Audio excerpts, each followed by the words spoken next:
আসসালামু আলাইকুম দর্শক। সো ভারত পাকিস্তানের যে উত্তেজনা, সো এটাকে কেন্দ্র করে আমাদের বাংলাদেশ কি বলেছে, এটার হেডলাইনটা হচ্ছে এখানে যে ভারত পাকিস্তান চাইলে মধ্যস্থতা করবে বাংলাদেশ। পররাষ্ট্র উপদেষ্টা মোহাম্মদ তৌহিদ হোসেন বলেছেন, আলাপ আলোচনার মাধ্যমে কাশ্মীর ইস্যুকে কেন্দ্র করে ভারত ও পাকিস্তানের মধ্যে চলমান উত্তেজনা প্রশমনের পক্ষে বাংলাদেশ। দুটি বন্ধু প্রতিম দেশ চাইলে বাংলাদেশ মধ্যস্থতার ভূমিকা পালন করতে পারে, তবে তার আগে আগ বাড়িয়ে কিছু করার পক্ষে নয় ঢাকা। রোববার পররাষ্ট্র মন্ত্রণালয়ে সাংবাদিকদের এক প্রশ্নের জবাবে তিনি একথা বলেন। তিনি বলেন, আমাদের অবস্থান স্পষ্ট। আমরা দক্ষিণ এশিয়ায় শান্তি চাই। আমরা জানি বিভিন্ন ইস্যুতে দীর্ঘদিন ধরে ভারত পাকিস্তানের মধ্যে সম্পর্ক ভালো না।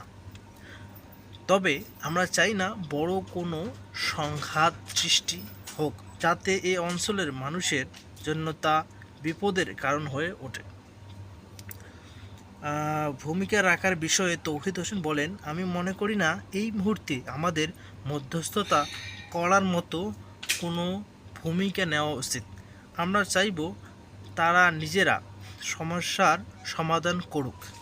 তারা যদি আমাদের সহায়তা চায়, আপনারা মধ্যস্থতা করুন, তাহলে হয়তো আমরা যাব। কিন্তু তার আগে আমরা আগ বাড়িয়ে কিছু করতে চাই না।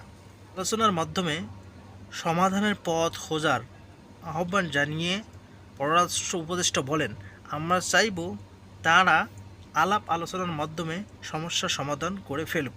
আমরা এরই মধ্যে দেখেছি একটি দেশের পক্ষে থেকে মধ্যস্থতার প্রস্তাব এসেছে। তিনি বলেন, যেভাবে হোক, মধ্যস্থতার মাধ্যমে হোক, দ্বিপক্ষীয় আলাপ আলোচনার মাধ্যমে হোক, আমরা চাই উত্তেজনা প্রশমিত হোক এবং শান্তি বজায় থাকুক।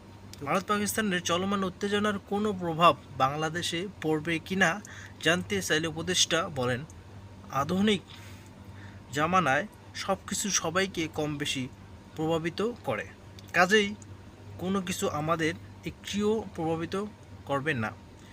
সেটা আমি বলি না, তাদের যেই সংঘাত সেটা আমাদের সরাসরি প্রভাবিত করার কিছু নেই, কারণ আমরা এতে কোনো পক্ষ নেই। আমরা এরকমটাই চাই যে একটা দেশ আর একটা দেশের সাথে যেটা আছে বন্ধুত্ব থাকবে, কোনো উত্তেজনা এমন কিছু যেন আমরা না চাই। শুধু বাংলাদেশ না, সবাই এটাই চায়। যদিও মানুষ বলবে যে এই দেশ কথার কথা পাকিস্তান বা ভারত উত্তেজনা বা কোনো কিছু হলে এটা কি বাংলাদেশের উপর প্রভাব পড়বে না? অবশ্যই পড়বে, কম হোক আর বেশি হোক পড়বে। সো এই জন্য আমরা সবসময় শান্তি চাই। সদস্য সবাই ভালো থাকবেন। আসসালামু আলাইকুম।